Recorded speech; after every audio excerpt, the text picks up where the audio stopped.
सफलता में दिलचस्पी रखने वाले व्यक्ति को असफलता को इस तरह सीखना पड़ता है कि यह शिखर पर पहुंचने की प्रक्रिया का स्वस्थ अवश्यभावी हिस्सा है।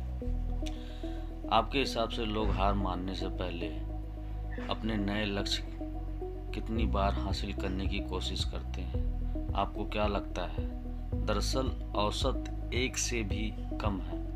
ज़्यादातर लोग तो पहली कोशिश करने से पहले ही हार मान लेते हैं, और वे इसलिए हार मान लेते हैं क्योंकि जैसे ही वे कोई नया काम करने का फैसला करते हैं, तमाम किस्म की बाधाएं, मुश्किलें, समस्याएं और अवरोध सामने प्रकट हो जाते हैं, और वह भी फौरन। सच्चाई यह है कि सफल लोग असफल लोगों से कहीं ज़्यादा बार असफल होते हैं। सफल लोग ज़्यादा चीज़ें आजमाते हैं, गिरते हैं, उठते हैं और फिर दोबारा कोशिश करते हैं, बार बार करते हैं, जब तक कि वो आखिरकार सफल नहीं हो जाते।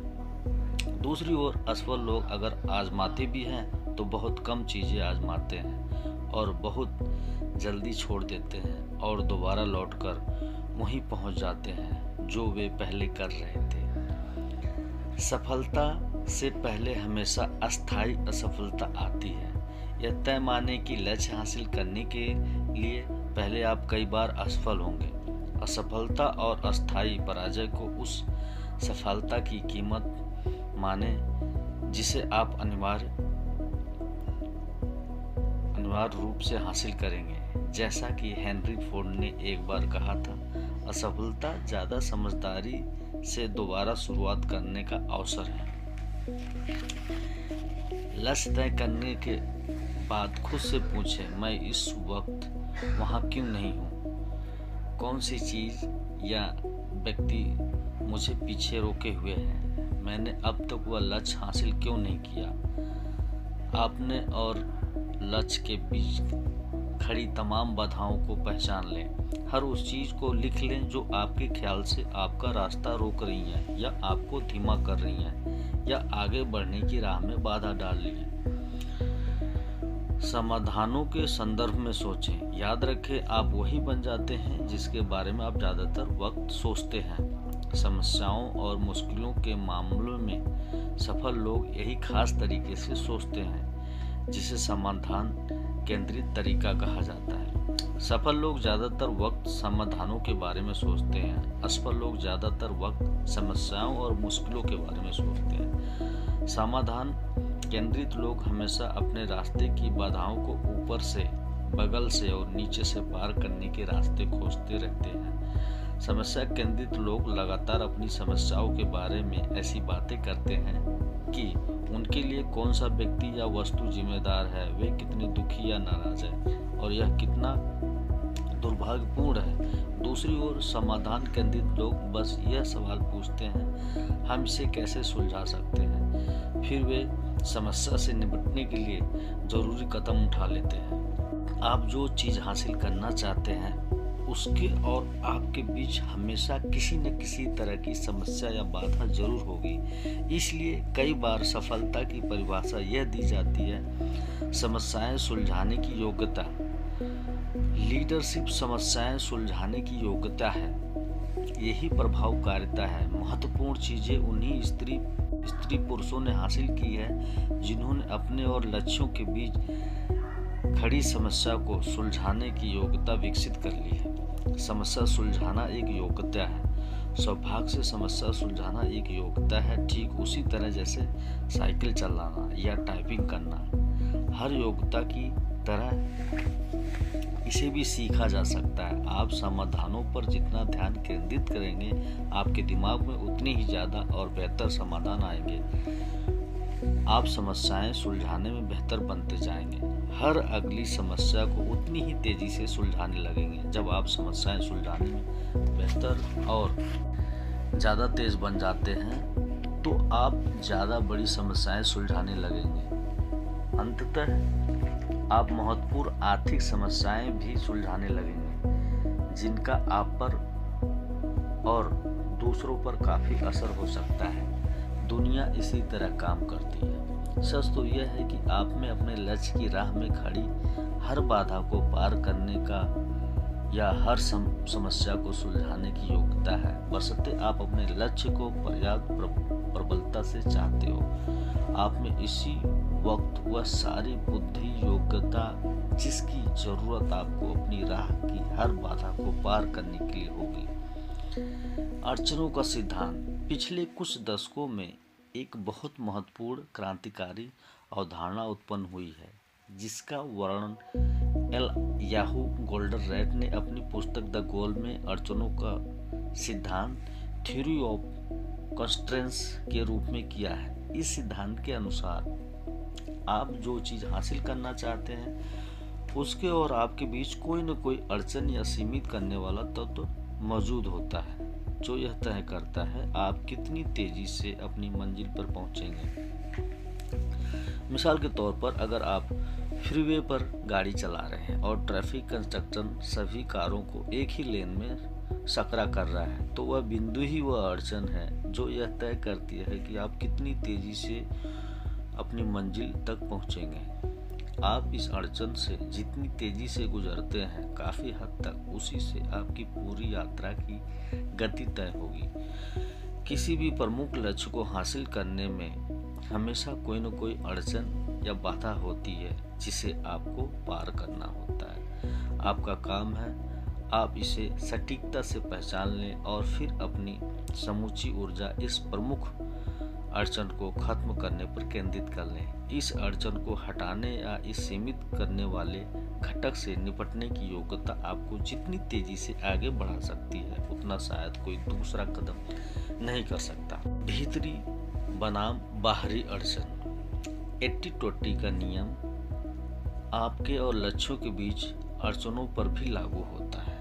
यह नियम कहता है कि आपकी 80% अड़चनें आपके भीतर होती है, आपकी सिर्फ 20% अड़चनें आपकी बाहर यानी दूसरों लोगों तथा स्थितियों में निहित होती है। इसे दूसरी तरह से कहें तो आमतौर पर आप ही अपनी सबसे प्रमुख अड़चन है, जिससे तय लक्ष्य हासिल करने की गति निर्धारित होती है। ज्यादातर लोगों को यह स्वीकार करने में मुश्किल आती है, लेकिन सफल लोग इस बारे में ज्यादा चिंता नहीं करते कि कौन सही है। उन्हें तो इस बात की चिंता होती है कि क्या सही है।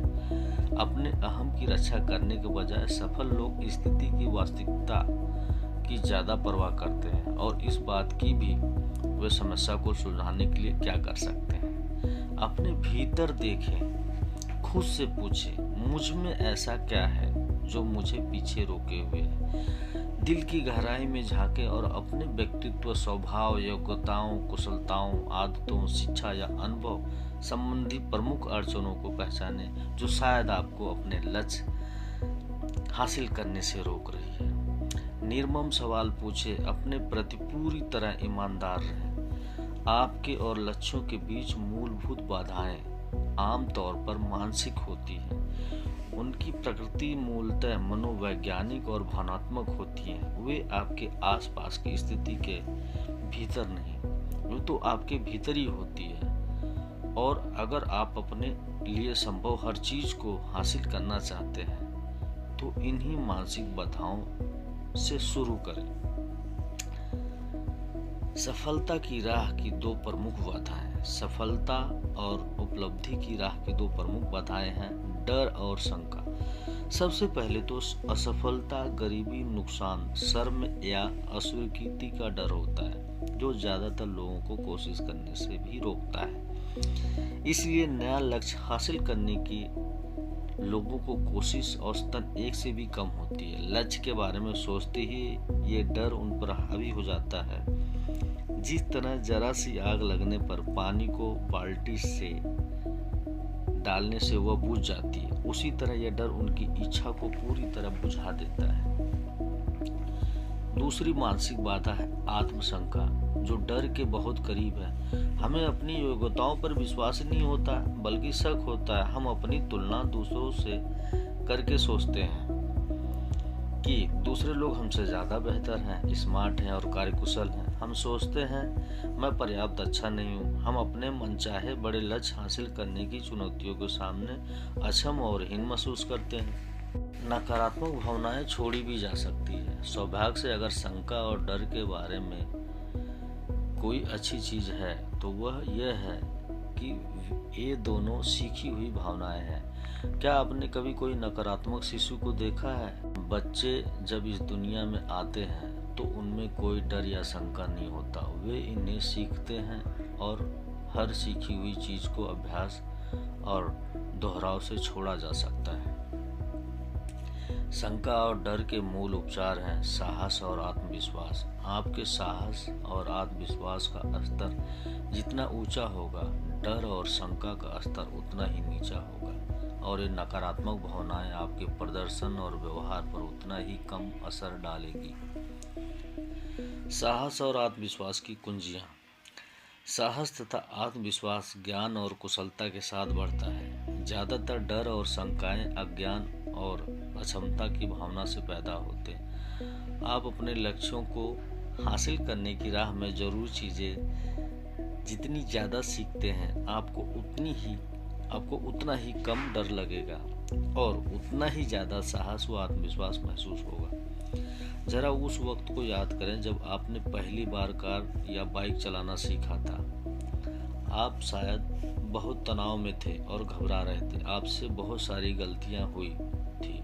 शायद आप गलत तरीके से बाइक चला रहे थे और अपने साथ साथ दूसरे के लिए भी खतरा बन गए थे। लेकिन समय बीतने के साथ आप कार चलाने या बाइक चलाने कुशलताओं में माहिर बन गए। आप बेहतर बनते गए और आपका आत्मविश्वास बढ़ता चला गया। आज आप आराम से कार या बाइक चलाना बिना किसी डर या चिंता के देश के पार जा सकते हैं। आप बाइक या कार चलाने में इतने निपुण हो चुके हैं, आप इस बारे में सोचे बिना भी इसे अच्छी तरह कर सकते हैं। यही सिद्धांत हर उस योग्यता पर लागू होता है जिसे आपको लक्ष्य हासिल करने के लिए सीखना है। पेंसिल्वेनिया यूनिवर्सिटी डॉक्टर मार्टिन सेलिंगमैन ने 25 साल से ज़्यादा समय तक उस प्रवृत्ति का अध्ययन किया जिसे उन्होंने सीखी हुई असहायता का नाम दिया। सेलिंगमैन ने हजारों लोगों को बातचीत करने और अध्ययन करने के बाद यह निष्कर्ष निकाला कि 80% से ज़्यादा लोग किसी न किसी हद तक सीखी हुई असहायता के शिकार होते हैं और कभी कभार तो काफ़ी हद तक सीखी हुई असहायता से पीड़ित लोग यह महसूस करते हैं कि वो अपने लक्ष्य हासिल करने या जीवन को बेहतर बनाने में अक्षम है। सीखी हुई असहायता का सबसे आम स्पष्टीकरण इन शब्दों में निहित है, मैं नहीं कर सकता। ऐसे लोगों को जब भी कोई अवसर, संभावना या नया लक्ष्य दिया जाता है तो वे तत्काल प्रतिक्रिया करते हैं, मैं नहीं कर सकता। फिर वे तमाम कारण गिनाने लग जाते हैं कि वह खास लक्ष्य या उद्देश्य उनके लिए संभव क्यों नहीं है। मैं अपने करियर में आगे नहीं बढ़ सकता, मुझे बेहतर नौकरी नहीं मिल सकती, मैं पढ़ने का समय नहीं निकाल पाता, मैं पैसे नहीं बचा सकता, मैं वजन कम नहीं कर सकता, मैं अपना खुद का बिजनेस शुरू नहीं कर सकता, मैं दूसरी आमदनी वाला बिजनेस शुरू नहीं कर सकता, मैं अपने संबंधों को बदल नहीं सकता या बेहतर नहीं बन सकता, मैं अपने समय पर काबू नहीं रख सकता। काम चाहे जो भी हो, उनके पास हमेशा खुद को रोकने वाला कोई न कोई कारण होता है जो फौरन उनकी संभावना पर ब्रेक लगा देता है। यह नए लक्ष्य तय करने की कोशिश या इच्छा को खत्म कर देता है और किसी भी तरह से परिस्थितियों को बदलने की अनुमति नहीं देता। हेनरी फोर्ड ने एक मशहूर वाक्य कहा था, अगर आपको विश्वास है कि आप कोई काम कर सकते हो या आपको विश्वास है कि आप कोई काम नहीं कर सकते, दोनों मामलों में आप सही हैं। अब सीखते हैं कि असहायता को कैसे छोड़ें। सीखी हुई असहायता आमतौर पर बचपन की विनाशकारी आलोचना, बड़े होते समय नकारात्मक अनुभव और वयस्क जीवन की असफलताओं का परिणाम होती है। खुद को सस्ते में बेचने की इस स्वाभाविक प्रवृत्ति से उबरने का तरीका यह है कि शुरुआत में आप छोटे लक्ष्य तय करें, योजना बनाएं और हर दिन योजना के हिसाब से काम करें। इस तरह से आप धीरे धीरे ज़्यादा साहस और आत्मविश्वास विकसित करने लगते हैं। जैसा कि मांसपेशियां बनाते वक्त जब आपको खुद पर, अपनी योग्यताओं पर ज़्यादा विश्वास होने लगे तो आप ज़्यादा बड़े लक्ष्य तय कर सकते हैं। समय के साथ आपकी शंकाएं और डर कमजोर हो जाएंगे। आपका साहस और आत्मविश्वास इस हद तक बढ़ जाएंगे कि वे आपकी सोच की सबसे प्रबल शक्ति बन जाएंगे। अंततः आपके पास सफलता का रिकॉर्ड होगा और बहुत कम समय में ही आप आम आदमी बन जाएंगे। दूसरी बात, आरामदेह दायरे का जाल। आपको जो दूसरी मानसिक बाधा पार करने की जरूरत है वह है आरामदेह दायरा। कई लोग अपनी वर्तमान स्थिति से ही संतुष्ट रहते हैं। वे किसी खास नौकरी या संबंध में किसी खास तनख्वाह या जिम्मेदारी के स्तर पर इतना आरामदेह महसूस करने लगते हैं कि वे उसमें किसी भी तरह का परिवर्तन नहीं करना चाहते, भले ही वह परिवर्तन बेहतर के लिए ही क्यों न हो। आरामदेह दायरा महत्वाकांक्षा, इच्छा, संकल्प और उपलब्धि की राह में एक बड़ी बाधा है। आरामदेह दायरे में फंसे लोगों में अगर सीखी हुई सफलता भी हो तो किसी भी तरह से उनकी मदद करना लगभग असंभव है। अपने साथ ऐसा ना होने दें। बड़े चुनौतीपूर्ण लक्ष्य तय करें। अपने आरामदेह दायरे और सीखी हुई असहायता के जाल से बाहर निकलने का तरीका यह है कि आप बड़े और चुनौतीपूर्ण लक्ष्य तय करें। फिर आप उन लक्ष्यों को स्पष्ट कामों में विभाजित करें, समय सीमा तय करें और हर दिन उन पर काम करें। जिस तरह गर्मियों में बर्फ पिघलती है, उसी तरह सीखी हुई असहायता और आरामदेह दायरे का आलस भी पिघलने लगता है और आप अपने लिए संभव चीजों को ज्यादा तेजी से हासिल करने लगते हैं। अपनी बाधाओं को प्राथमिकता के क्रम में जमाएं। जब तक आप अपने प्रमुख लक्ष्यों की राह में खड़ी तमाम बाधाओं की सूची बना लें तो उन्हें प्राथमिकता से क्रम में जमा लें। सबसे बड़ी बाधा कौन सी है? अगर आप जादू की छड़ी लहराकर अपने रास्ते की एक बड़ी बाधा को हटा सके तो वह कौन सी बाधा होगी जिसे हटाने से आपको तेजी से आगे बढ़ने में सबसे ज्यादा मदद मिलेगी। मैनेजमेंट कंसल्टेंट यान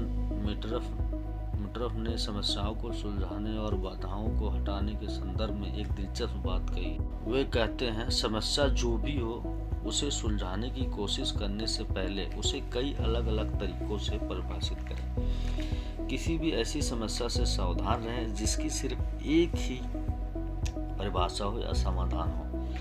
मैं इस वक्त वहां क्यों नहीं रहूं? जब आप अपने लक्ष्यों के संदर्भ में यह सवाल पूछते हैं तो आपके दिमाग में कौन सा जवाब आता है?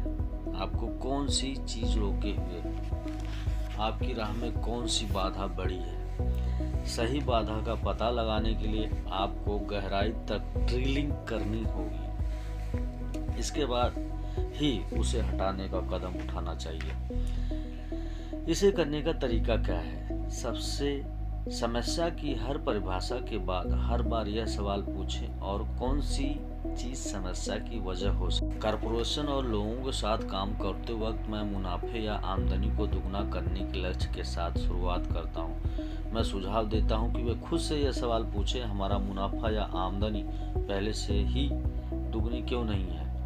बार बार यह सवाल पूछकर हमें अक्सर ऐसा जवाब मिलता है जो स्पष्ट जवाब से बिल्कुल अलग होता है। यहाँ पर सवाल की इस प्रक्रिया का एक उदाहरण देखें। बिक्री पर्याप्त नहीं हो रही है, और कौन सी चीज समस्या की वजह हो सकती है? प्रति ग्राहक सेल्स का आकार पर्याप्त बड़ा नहीं है, और कौन सी चीज समस्या की वजह हो सकती है? हमारे विज्ञापन पर्याप्त ग्राहकों को आकर्षित नहीं कर रहे हैं, और कौन सी चीज समस्या की वजह हो सकती है? जैसा आप देख सकते हैं, इनमें से जो भी बाधा सही समस्या के रूप में उभर कर सामने आएगी उसे सुलझाने के लिए एक बिल्कुल अलग कार्ययोजनों की जरूरत होगी। अगर बिक्री पर्याप्त नहीं है तो हमारा समाधान बिक्री की संख्या बढ़ाना है। अगर प्रति ग्राहक सेल्स का आकार पर्याप्त बड़ा नहीं है तो हमारा समाधान प्रति ग्राहक सेल्स का आकार बढ़ाना है। अगर हमारे विज्ञापन पर्याप्त ग्राहकों को आकर्षित नहीं कर रहे हैं तो हमारा समाधान विज्ञापनों की गुणवत्ता को ज्यादा गहराई तक ड्रिलिंग करते रहें अपने ऊपर। आप यह कह सकते हैं, हमारे ग्राहक हमसे पर्याप्त सामान नहीं खरीद रहे हैं, और कौन सी चीज समस्या की वजह हो सकती है? हमारे ग्राहक हमसे पर्याप्त बार नहीं खरीद रहे हैं, हमारे सेल्स पीपुल हमारे ग्राहकों को पर्याप्त नहीं बेच रहे हैं। इसका समाधान बेहतर नियुक्त प्रशिक्षण और प्रबंधन द्वारा सेल्स फोर्स की गुणवत्ता में कायाकल्प करना हो सकता है। और कौन सी चीज़ समस्या की वजह हो सकती है? हमारे ग्राहक प्रतिस्पर्धियों से हमारे बहुत सारे प्रोडक्ट्स खरीद रहे हैं। और कौन सी चीज़ समस्या हो सकती है? प्रतिस्पर्धी हमारे ग्राहकों को उनके बहुत सारे प्रोडक्ट्स बेच रहे हैं। यह जवाब आपको यह पूछने के लिए विवश करता है, संभावित ग्राहकों को हमारे प्रतिस्पर्धियों से खरीदने में कौन सा मूल्य लाभ नजर आता है? हम इस लाभ की बराबरी कैसे कर सकते हैं? और कौन सी चीज़ समस्या की वजह हो सकती है? हमें सेल्स पर पर्याप्त मुनाफा नहीं हो रहा और कौन सी चीज़ समस्या की वजह हो सकती है? हमारी हर बिक्री की लागत बहुत ज़्यादा है और कौन सी चीज़ समस्या की वजह हो सकती है? और इस तरह समस्या की हर नई परिभाषा ज़्यादा बिक्री या मुनाफे के लक्ष्य को हासिल करने के लिए अलग अलग उपाय सुझाती है। सही समस्या पर सही समाधान लागू करें। द मैकेंसी वे नामक पुस्तक में मैकेंसी एंड कंपनी की प्रबंधन परामर्शदात्री आदतों का वर्णन किया है। लेखक के अनुसार गलत समस्या पर गलत समाधान लागू करना समय और पैसे की बहुत बड़ी बर्बादी है। यही बात आपकी समस्याओं और बाधाओं के बारे में भी सही है। जब आप अपने सामने की उन अड़चनों को पहचान लेते हैं या उन कारणों पर पता लगा लेते हैं जिनकी वजह से आप अपनी आमदनी के लक्ष्य हासिल नहीं कर पा रहे हैं, तो अड़चन या कारण आपको अलग समाधानों की ओर ले जाएगा। हर मामले में अलग तरीके से सोचने की जरूरत होती है। आपके व्यक्तिगत जीवन में भी यही है।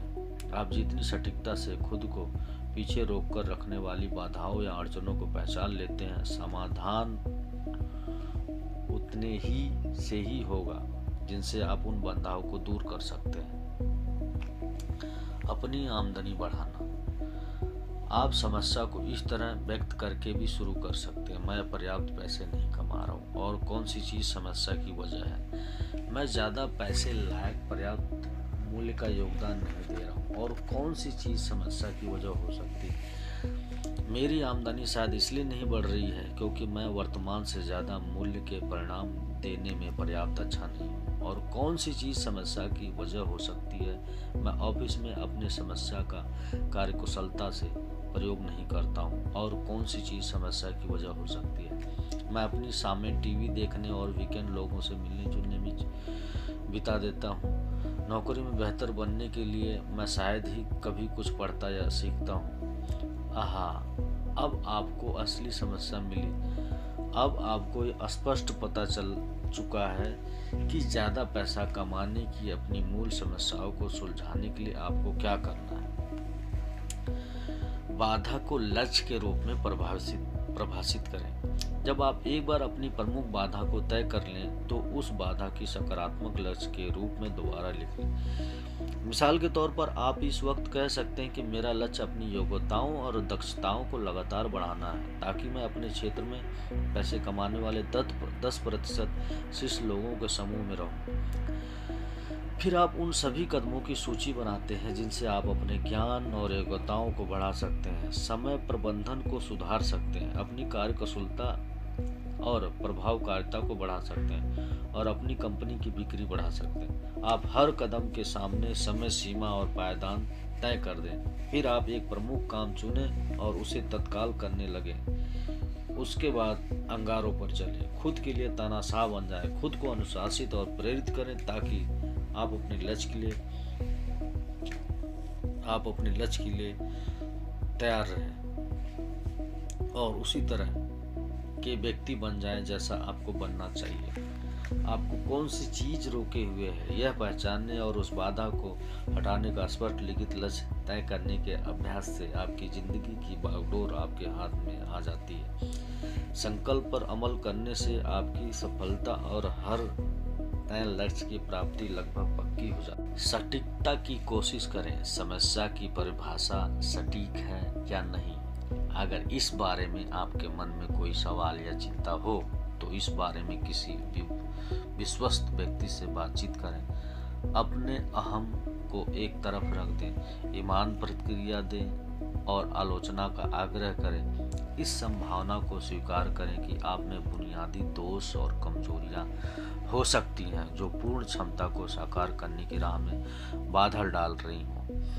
पूरी निष्ठुरता से ईमानदार बने। एक बार जब आपकी समस्या या बाधा आपके सामने स्पष्ट हो जाती है तो विचार, अवसर और जवाब विभिन्न स्रोतों से आपके पास आने लगेंगे। आप उन समाधानों को आकर्षित करने लगेंगे जो उस बाधा या मुश्किल को पार करने में आपकी मदद करेंगे, या तो आपके भीतर या आपके आसपास की स्थिति के भीतर, और आपको ज़्यादा तेजी से अपने लक्ष्य की ओर बढ़ाएंगे। लगभग हर समस्या सुलझाई जा सकती है। पुरानी कविता याद करें, इस धरती की हर समस्या या कोई समाधान या तो है या फिर नहीं। अगर समाधान है तो इसे खोज लो, अगर नहीं है तो इसकी चिंता मत करो। आपके और आपकी उपलब्धि के बीच खड़ी हर समस्या या बाधा आम तौर पर कहीं न कहीं किसी न किसी तरह का समाधान जरूर होता है। आपका काम इस बारे में पूरी तरह स्पष्ट रहना है कि कौन सी चीज़ आपके लक्ष्य हासिल करने की गति को तय करती है। फिर अपना समय और ध्यान उस अड़चन को दूर करने पर केंद्रित करें। अपनी प्रमुख बाधा या अड़चन दूर करके आप अक्सर कुछ ही महीनों में इतनी ज़्यादा तरक्की कर लेंगे जितना ज़्यादातर लोग कई सालों में भी नहीं कर पाते। Thank you so much.